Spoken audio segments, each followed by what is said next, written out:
Hello guys, welcome back. In this video I will show you how to check the TikTok history. First step is open TikTok app on your mobile device.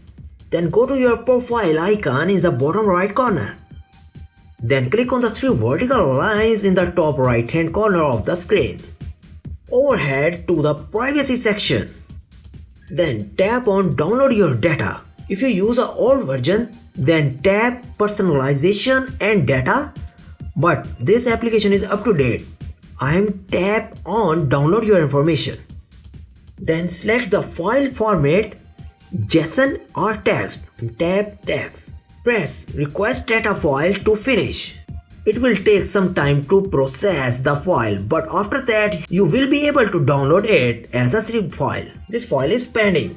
Download the file when it's ready and overhead to the activity folder. Look for the video browsing history.txt file and open it. You will see a list of all your watched videos including timestamps and links. There is also a problem with this video. So ask about these comments any problem related to social media and internet.